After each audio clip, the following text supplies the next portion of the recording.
evening is based on my book, They Came Before Columbus, African Presence in Ancient America.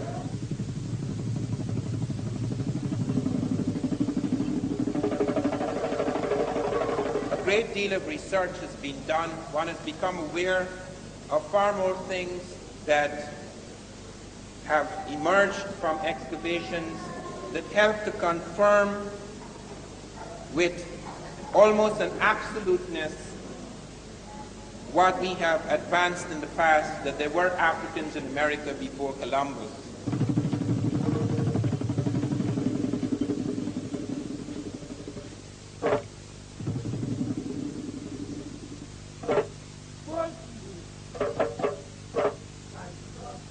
They came to America not as slaves but as masters.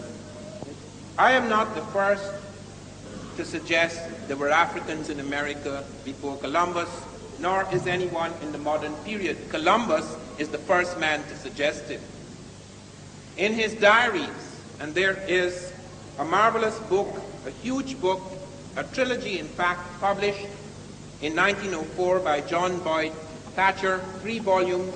It covers more than 1,200 pages, which deals with all the diaries and voyages and journals of Columbus, in which he points out that on his second voyage, Native Americans of Haiti, which was then known as Hispaniola, came to him and told him that black people had come in large boats from the south and the southeast, trading with the Americans in gold-tipped metal spears. Columbus did not believe this, perhaps, but he did a very cautious thing, which is very important to us, in that he sent samples of these metal spears back to Spain. And they were assayed, they were examined by the Spanish metallurgists, and they ruled that these spears had the same ratio of gold, silver, and copper alloys as spears then being forged in African Guinea. Furthermore, the Portuguese told Columbus when he returned from his first voyage, the Portuguese told Columbus that they were aware of Africans leaving from the Cape Verde Islands and going far to the west with merchandise in large boats. There are 2 things to bear in mind here. First of all, the Portuguese were aware of African navigation because the Portuguese had been in Africa since around 1450. They in fact had clashed with the Gambian Navy. The Portuguese also were aware of a landmass to the south as a result of African movements, which will come up later in my talk. And furthermore, Columbus had married a Portuguese woman. He had been to Africa in 1484 at the Portuguese fort at San Jorge de Minas.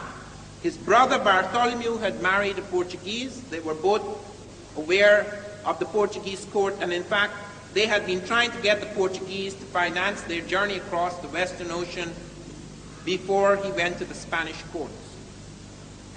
Not only do we have, therefore, the documents of the Portuguese and that of Columbus himself, and oral tradition of the Native Americans, and the fact that the Spanish metallurgists had ruled on this and shown that it was African, but furthermore, they have found a cotton in the Cape Verde Islands, a cotton, Gossypium hirsutum var punctatum, which they thought was African because it was just off Africa and it had been taken by the Portuguese as they settled in the Cape Verde and planted before Columbus in the Cape Verde Islands.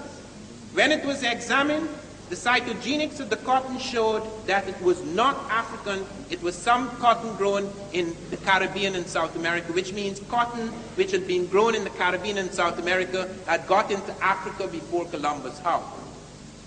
Not only that, botanical evidence, but the navigational evidence shows, the oceanographic survey of the ocean shows that just off the Cape Verde there is a current that takes you to South America. There are 3 major currents off Africa, about 100 miles off the African coast, that take you automatically to America.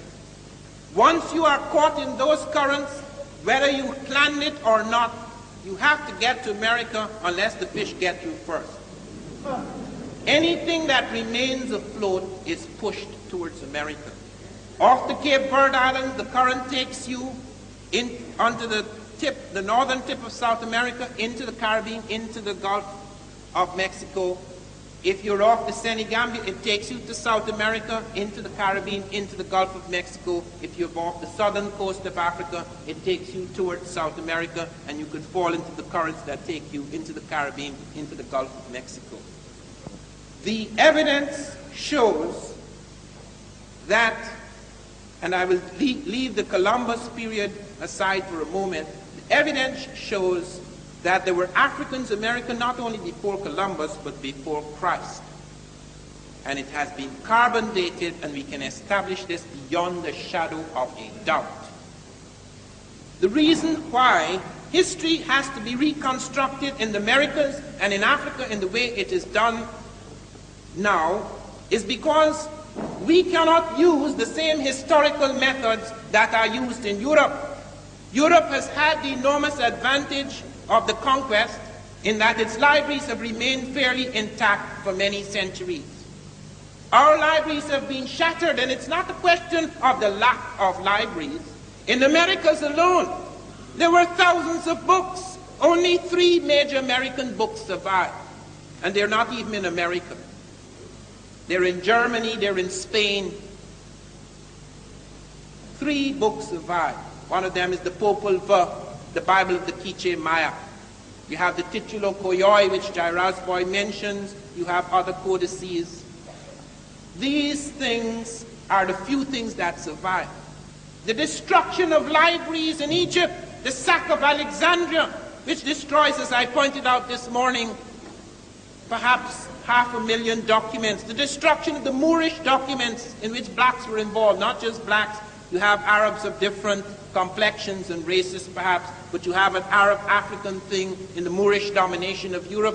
You have Cardinal Ximenes destroying about 84,000 manuscripts in Arabic at a time when many Africans and Arabs and even others wrote in Arabic as the language of science of the time.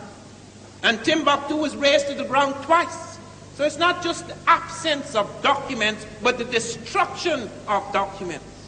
Fortunately, history does not leave its mark only on written documents. History leaves its mark on everything. If you do not find the books, there are scripts. If you do not find, there are skeletons, there are sculptures, there are plants.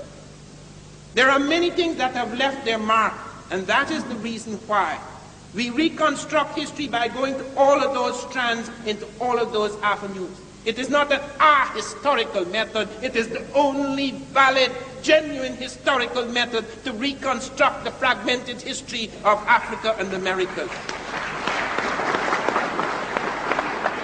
In the case of Columbus, for example, why is it we who are so familiar with the voyages of Columbus are not aware of the fact that Columbus never touched the American continent? Why are we not aware of the fact that Columbus remarked on this matter not just once? Several times he mentioned on his 3rd voyage that he went along the coast of Africa, that he stopped in the Cape Verde for several days looking for black animals because he found both the Africans and the Native Americans in the Caribbean were sacrificing black animals, and he wanted to please them with a black animal as a gift. That he wandered further, finding no such black animals. He wandered further into the Senegambia current and was swept. He said he had 6 ships, 3 were sent on the normal route, and he was swept on the Senegambia current, making it in far less time, but under grievous conditions because the Europeans were totally unaccustomed to the great sun burning down upon them in tropical latitudes. And Columbus reports how the heat was so great in the equatorial regions as he took the African route that the caskets burst, the meat roasted and putrefied, and that he feared for the life of his men and himself if rain had not fallen. All these things are recorded in the document. They're just the sides.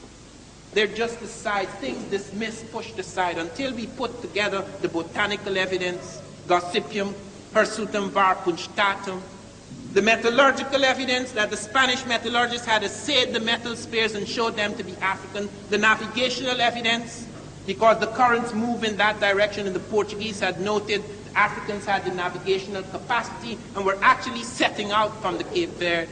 The documented evidence, both of Columbus himself and of the Portuguese, the oral tradition of the Native Americans, all of these things are there.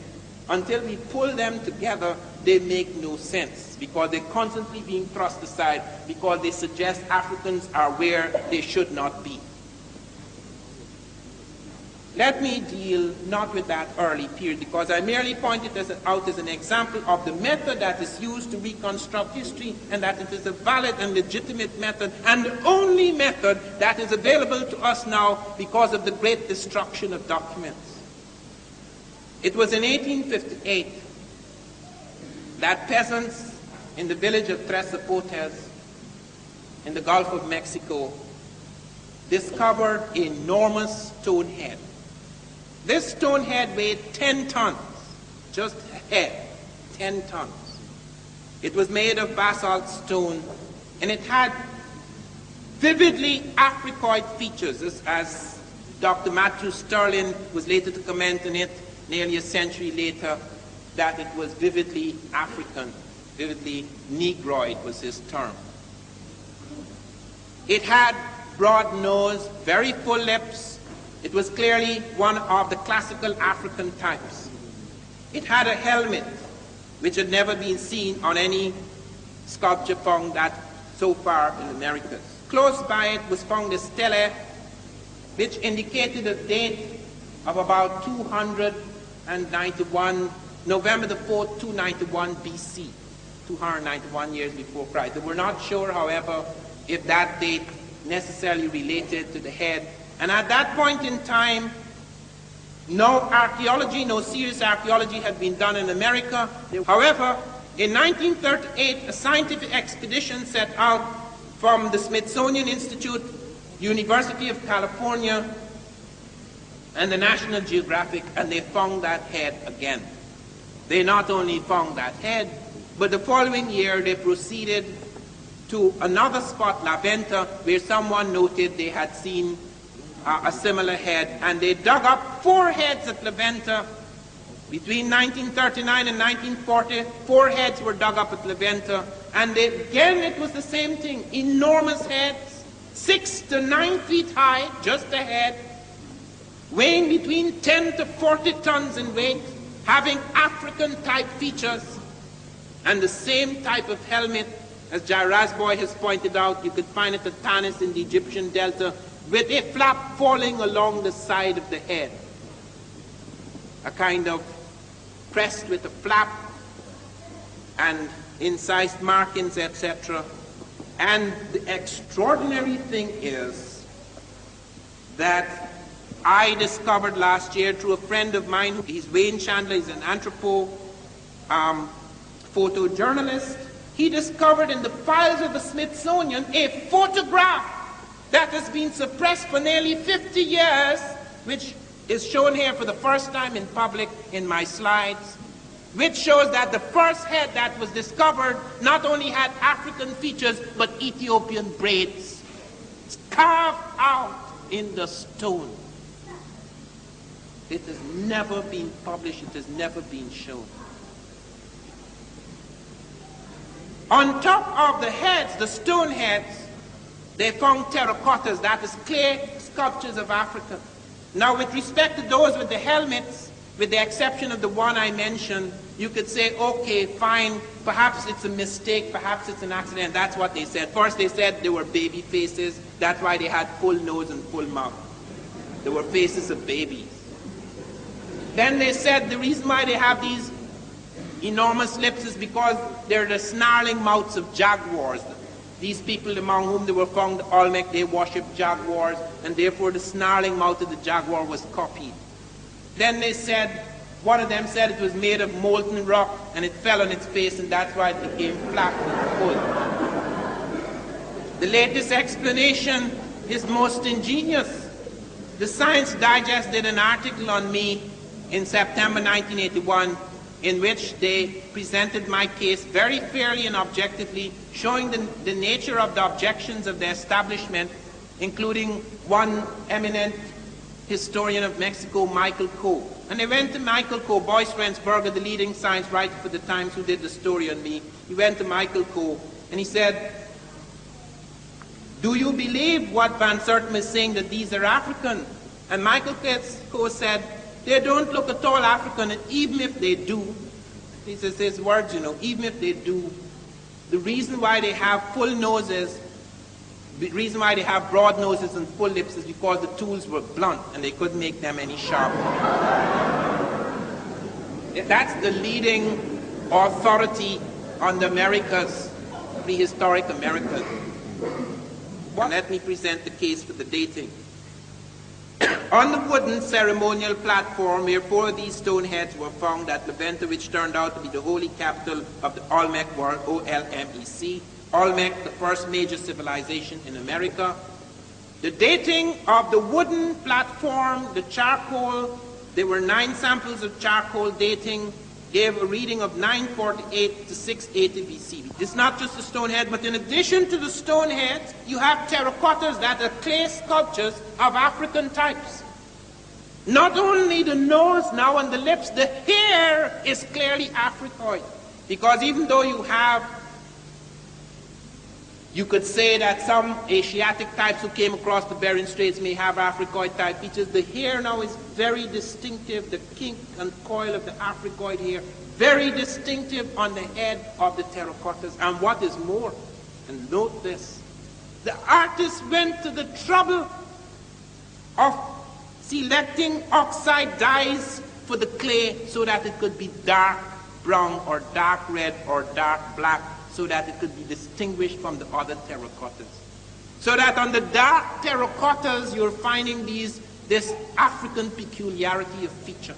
And in addition to that, in addition to the stone heads, of which there are 14 spread over Tres de Portes, La Venta, and San Lorenzo in Veracruz, in addition to the terracottas spread all over that Olmec central area, you have skeletal evidence. Professor Wierzyński, a Polish skull expert, was able to show after a study at Tlatilco, at Cerro de las Misas, and at Monte Alban, in the dry areas of the Olmec civilization, where the Olmec from the swamps had moved into these areas. He showed Africoid types. He said it's probably West African. I have just come from a meeting in New Mexico before 200 professors who are studying ancient scripts, who have established beyond the shadow of a doubt, and I shall deal with that later in my talk, that the Egyptian script traveled to America before Christ around 800 BC. They have found on the Davenport Stela the Egyptian hieroglyphs, the Libyan script, and the Iberian Punic side by side, reading the same thing. And it could not be forged because it was found before the Libyan or the Iberian Punic was deciphered. But they did not know the Egyptian had anything to do with blacks. I informed them.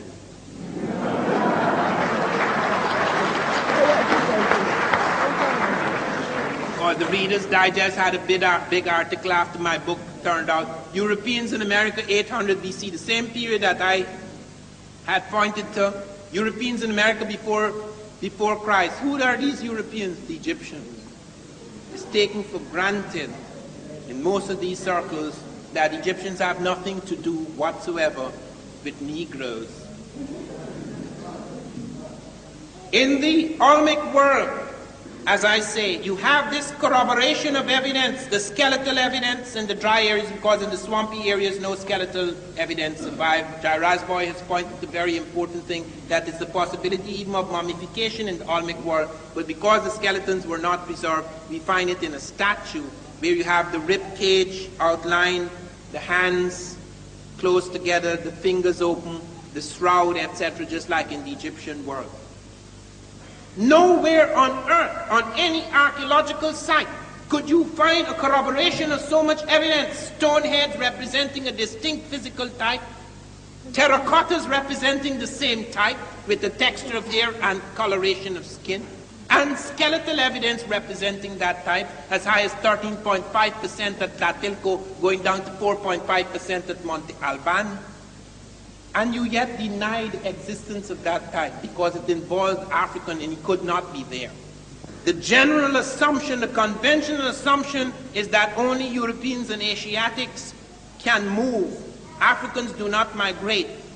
Hence, if you find them outside of their milieu or you find them doing something unusual, either someone moved them, as Jeffries pointed out to me, someone brought them there. Even Wiener, Leo Wiener, the pioneer in this subject, who in the 1920s at Harvard recognized through a study of philology that there were Africans in America before Columbus.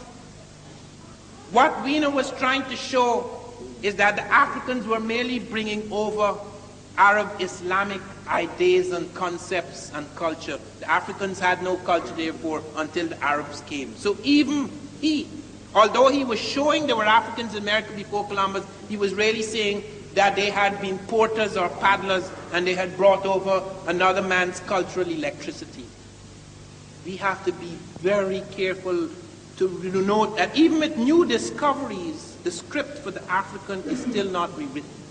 Okay, so some Africans came to America before Columbus, so what? What did they do?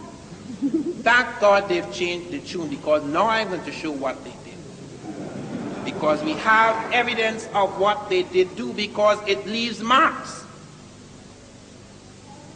The first pyramid to appear in America appears right at La Venta, on the very same ceremonial platform where the stone heads first appear. In the first of the sequence, although they find later Tres Zapotes and San Lorenzo, the first of the sequence of the stone heads is at La Venta, and both the conical pyramid as well as the step pyramid appear. They said, well, but the functions are not the same. It's just a temple in America, it's a tomb in Egypt. That is not true. We have found many, many pyramids could be cited in America which serve both as tomb as well as temple. And in Egypt, many of the great pyramids have temples adjoining. So they have both the tomb and temple combination. And the great ones, the very great ones, the one at Teotihuacan in Mexico and the one at Gizeh in Egypt, they not only have the same base, the identical base, but they also have the third function, the geodetic marker, or the use of the movable capstone for astronomy, the notches, etc. They said at first that the Teotihuacan pyramid was 1 meter off from the Egyptian pyramid. Now they're allowing that meter because of mistakes in the reconstruction and excavation. It means it's roughly the same base as the Egyptian pyramid. I'm not saying Africans built the pyramid in America, don't misunderstand me. I am saying ideas and influences were carried forward by that migrating group. There was a reason why there may have been Egyptians and Nubians in the Atlantic. They have no business being in the Atlantic. Egypt is too far away from the Atlantic. But there were reasons at that time, 3 reasons. First of all, there was a war with Asia. The Asiatics, the Assyrian forces in Asia, the mighty power of Western Asia, were moving down the Mediterranean with their iron-powered armies. They had captured the Jews. The blacks saved the Jews in 701 BC, when Taharqa, the great Ethiopian general, before he became king, head of the Egyptian forces, marched into Jerusalem to save the Jews. They were when King Hezekiah of the Jews was trembling before the Asiatics. The Africans entered the battlefield and the Asiatics were defeated. There was a war going on. They had closed the eastern seaports. They found trade by Egyptians right up to Hawaii. They found Egyptian trade goods and scripts as far as Hawaii, as Dr. Fell has shown. They had closed those trade routes. The Egyptians and the Phoenicians, who were accounted for 50% of Egyptian import-export trade, were forced west of the Mediterranean. Script. Barry Fell has shown among the Mi'kmaq a whole series of words in astronomy. As much as 90% in one area, 90% of the astronomy words are identical with Egyptian, the sounds. You go to the script and you look at the Iberian Punic, the Libyan and Egyptian together.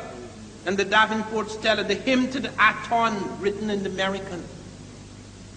How come, when I was at the conference in Arizona, I met a gentleman, I forget his name now, some famous doctor whose name passes me because I got so furious with him, I have forgotten him. He's written a book on the Micmac, challenges me. I said, all right, sir, if you think that this is a fake, I have both before me. I have the Micmac and I have the Egyptian. You are so acquainted with the Micmac. Show me which is which. I don't want to be drawn in that, he said. But the audience, they really embarrassed him. They said, show him.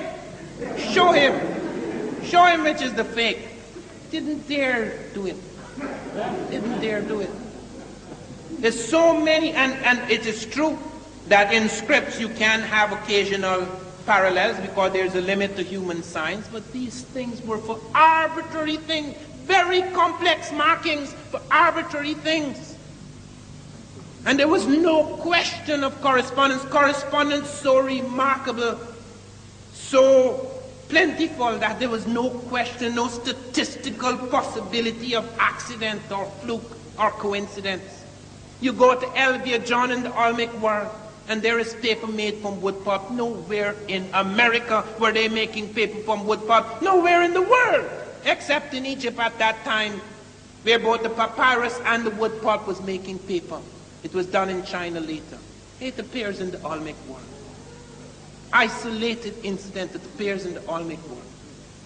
You go and look at their other aspects of their technology. Professor Heiser, who had attacked this thesis all his life, in the last 3 years of his life, he was converted. Do you know what he did? He stopped publishing. He started writing things in favor of the Egyptian thesis, but he didn't publish it. It is now in the Smithsonian as posthumous files. There is where we have found that Heiser showed that the heavy transport techniques the Native Americans were using in the swamps were identical with Egyptian heavy transport techniques. All of us marvel at the Egyptians, how they move those incredible stones, taking 50-ton capstones and putting it at the top of their skyscrapers without being a fraction of an inch off. And these guys are suddenly, people, they were marvelous at sculpture, yes, but they're suddenly making these colossal things which they never made before. Making it out of this incredible basalt stone, one block of stone. Some of them close to 40 tons in weight, bringing them down from the quarries to their platforms and building them up with the same skill and ingenuity, technological ingenuity of the Egyptians when they hadn't been doing it before. How come? How come when we go to the Middle Americans and study the way they have, not the exact proportions because individual pyramids change, but they have so many things in their mathematics that are close, as the man who's recently, Peter Tompkins, who's done studies of the Mexican pyramids and the Egyptian pyramids, so the correspondences, the structural correspondences, even in spite of superficial difference. And when we come to ritual, that is the most astonishing thing, and I must give great credit to Jairaj Boy for what he's done in ritual. Jairaj Boy showed several gods of the Egyptian that are identical with the American. There is the god Sokar. He is standing there and he has open arms, outstretched arms, and he has wings on his arms, and he's standing on the back of a snake, and the snake has a head at the head and a head at the tail. You go to Mexico, and there is this god standing there with arms outstretched, wings on his arms, standing on a snake with a head at the head and a head at the tail. How come? The god Aken, he pointed to the double rope swallowing god, identical. The faceless Aken with the double, swallowing the double rope, there in Mexico in the Olmec world. He shows feathered sunshades, made of 3 concentric circles, 3 colors. These are very detailed things. These are very complex correspondences. They're not flukes. And there you find the same thing duplicated. The double crown. Who wears the double crown in all the world except the Egyptians who united the north and south, for whom there was a political necessity to have a double crown, the red and the white crown. And there among the Olmec, he found 2 examples of it now. Chief dignitaries wearing a double crown. The flail, the crook, You find it on the Olmec dignitaries as among the Egyptians. The use of purple, we have found the codex. A codex is recent, Natal Codex, showing pictures of black-skinned as well as red-skinned kings in ancient America. And you look at the nobility, you look at the women, you look at the kings and the priest kings, and you find purple as a symbol, as a signal of their index of their rank, just like among the Egyptians. And there's recently been done a study in purple, the Phoenician thing about purple. Their search for purple, because purple was sacred among the Egyptians, it is emblematic of the power of the gods. And the Phoenicians, in their travels, exhausted most of the purple supplies in the Mediterranean. There is another suggestion of why they should have come to the Americas for this purpose. You look at other ritual scenes. The human-headed bird, bat, is found in Mexico. A bird with a human head. This is in Egypt, and on the Egyptian tombs, and they have a little hole in the tomb with the bird to fly out. You see it duplicated in America. Nowhere else. All these correspondences. How come? How can you explain that these things were not happening before? They have no antecedent. They are complex. They are not just single traits. They are a complex of interlocking parallels. Why should we believe that it took Columbus, who stumbled into the Caribbean, which he called Asia? Do you know Columbus called America India? It wasn't called America, it was called India. That is why we're still calling the Americans Indians. He still called the Native Americans Indians. Columbus had a right theory, which in fact was not new. The Arabs and Africans knew the world was wrong. You look at the globes that Africans used and Arabs used to teach geography. They were all wrong. So only Europeans believed the world was flat, until some of their geniuses were persecuted, proving that it was wrong. That's a fact. You look at the maps, those early maps. You look at the early globes that were used in geography. But the thing, and you find it in Arabic documents in the Moorish period, there was assumption all through that Moorish period that the world was wrong. Columbus wasn't new about that. He was right theoretically. If the world is wrong, you could go far to the west and end up in the east. What he didn't know is that you would need an airplane to do it, not the Santa Maria. So the Santa Maria collided with another continent, and he assumed, do you know that even though Columbus doubted that it was Asia, you know what he did? He sent his notary, Fernando Perez de Luna, among the ships and got every man to sign a document that he was off the continent of Asia. He couldn't take any chances. They spent a lot of money sending him out. He had to find India. He had to find the treasures of Marco Polo, come what may. And he got them to sign a document, and he threatened them. If any man were to say they didn't go to the continent of Asia, or they were not off the continent of Asia, if they were officers, they would be fined 500 maravedis, several months' salary. And if they were common sailors, they would be given 100 lashes and have their tongues cut out. That's in the documents. That's the great discoverer, St. Christopher. When he came back, he was coming back to Spain. A storm blew his ships into Lisbon, Portugal.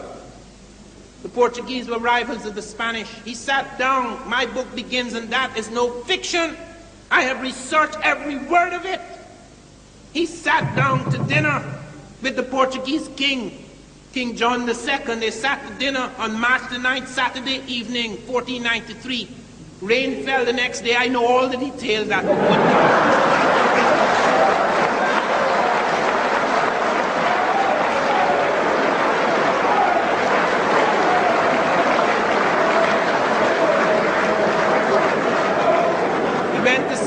King John's Queen in Villafranca on the left bank of the Tagus on Monday, I don't know what for. But there in that weekend, on that Saturday and Sunday, there were discussions. And at the dining table, he brought with him 6 Native Americans whom he captured. He was the first man to make slaves out of the Native Americans. And he brought 6 Native Americans with him who fascinated the Portuguese court with the red tint of their skins and their hair. These are not the Africoid types who visited. I'm talking about the Native Americans who came across the Bering Straits during the glacial migrations. And he brought these men.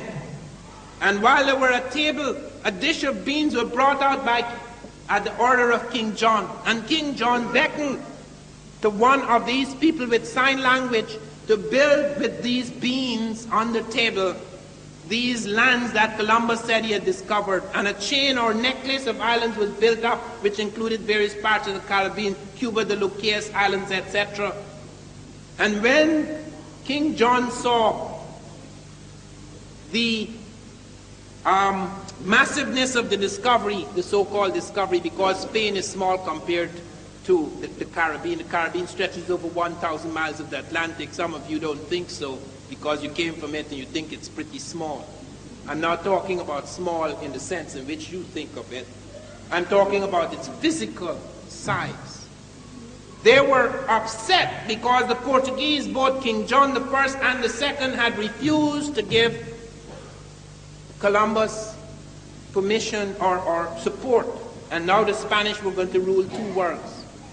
And they were so upset by that they asked Columbus to go back home and argue for a line to be drawn across the world to separate the claims of the two Catholic kingdoms. This was known as the Tordesillas Line. It was signed on June the 4th, 1494, before the discovery of South America by Europeans, before Cabral had got there in 1500. And it was drawn across. The Pope did not give it his blessing until afterwards, but it was drawn in 1494 at the Treaty of Tordesillas, and it includes South America, and they had never seen it. It includes Brazil, 200 miles of territory from that ocean going right back. And why did the Portuguese do that? They hadn't been there. They were concentrating at the route along Africa up into India because of the strength of knowledge they got from Africans, who were aware of a southern land mass, just below the equinoctial line within the same latitude as Guinea. And Columbus was told about it. Columbus went back to Spain and argued, because he was then Prince of the Ocean Sea. He came almost like a king. He was nothing. He argued with the Spanish that they should agree with the Portuguese, let them draw the line, because there's only water within the line. It's only 375 leagues from the Cape Verde, which is 4.5 miles according to Vespucci. Roman miles give it 4, but they give it 4.5, about 1,600 miles. And Columbus said, nothing to worry about. You're not giving anything to the Portuguese. I have traveled twice as many leagues, and I have found no such land, which is true, because Europe is twice as far from America as is Africa. But when Columbus was on his second voyage, a man called Jaime Ferrer appeared in the Spanish court and told Ferdinand and Isabella that Columbus was lying, that he had knowledge from Arabs and Ethiopians. The word Ethiopian was generally used for African, that there was a landmass to the south within the line, that the demarcation line they were drawing up between the Portuguese claims and the claims of the Spanish. And he said a damaging thing. He said, Columbus knows more about this sleeping than I do waking. So when Columbus was sent a letter from the King of Spain, he said, please come home immediately, and I want to know all that you know about this demarcation line. Columbus wrote back to say, I have arthritis and I am too ill to move. And then he said something which was a deliberate lie, because he knew it was not true. He said, Cuba is the continent. I have found the continent. I'm no longer among the islands. Cuba is the continent, because my ships cannot circumnavigate it. He knew that was not true, because whether his little ships could circumnavigate it or not, the natives had lived there for centuries and had told him so, and he had made this clear to the Chancellor of Aragon months before this missive. So when he came back, they didn't want to hear anything more about colonizing the Caribbean. They wanted to send him to find the southern landmass, so they gave him 6 ships. And he sent 3 ships along on the earlier route, and he sent 3 ships along Africa. And here are the 3 ships coming down into the Cape Verde, searching for black animals, going into the semi-Gambia current, then into the tropical latitudes. And they landed 1 day's journey from South America. They landed in a place where they saw 3 hills. And he said those 3 hills reminded him of the Trinity, so he called it Trinidad. Very religious man. The next day, the ships landed in South America. Columbus did not come off the ship. The great navigator, so eager to explore, would not come off the ship because he's terrified to give the Portuguese away. Because I found the letter he wrote to his son Diego Columbus in 1505, in which Amerigo Vespucci is about to appear before the Spanish court, and he says, tell him to do this and to say this and to say that and to do this and to do that, because the man would do anything for me. It was his brother, Genoese brother, tricking both the Spanish and the Portuguese. And he said, certain monies are being paid to me, but I cannot detail them here. I'll detail them yonder. What money is he talking about? Not Spanish money for the prospective discoveries in America. It's the Portuguese money for keeping the Spanish away from the south. That's why Columbus pretended he had an arthritic fit, because he did not want to go into the south. That is why he was arrested. How many of us are aware of that? On his 4th voyage, he was arrested by Bobadilla, he and his brother Bartholomew, and sent back like a black in the hold of the ship to be tried in Spain. So all this Columbus period is built upon a fraud.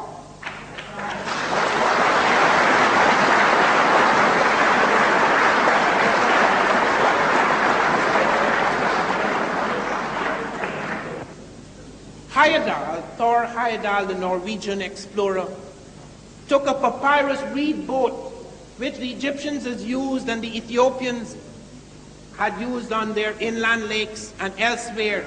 And he showed that the curves of this boat showed that it could cross the ocean. It wasn't just for inland shipping, and it was used 800 years before Christ. And he said it can cross the Atlantic. And scientists scoffed at him. Scientists took the papyrus reed and they said, if you put it in a tank, it will sink. And they put it in the tank and it sank. And Heyerdahl said, if I took a piece of the Queen Mary, which is made of iron, and put it in a tank, it would also sink.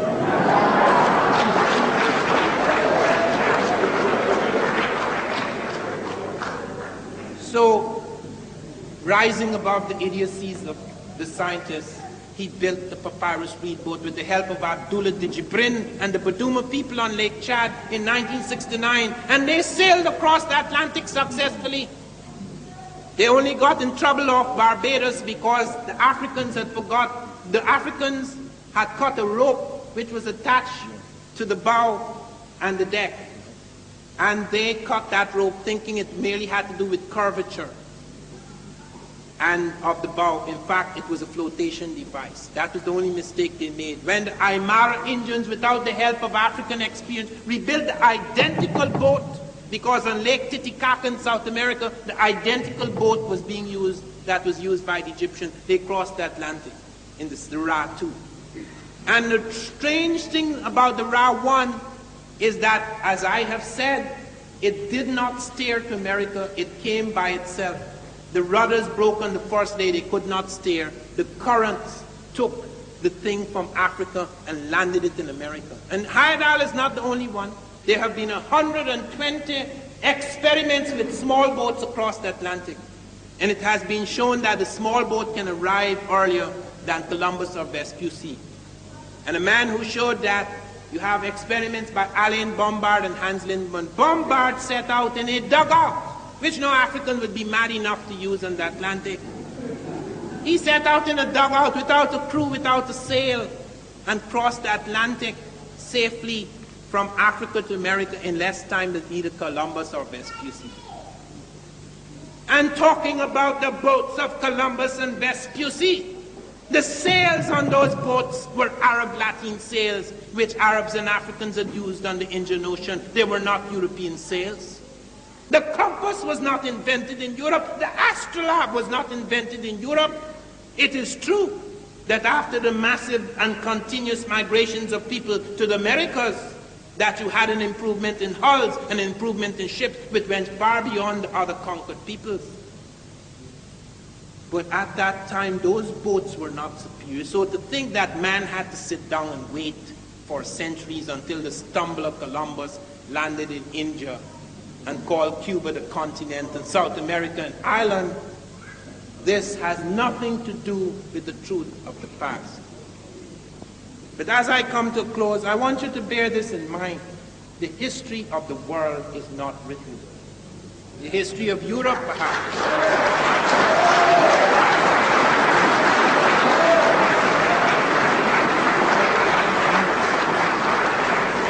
There remains a great deal to be done.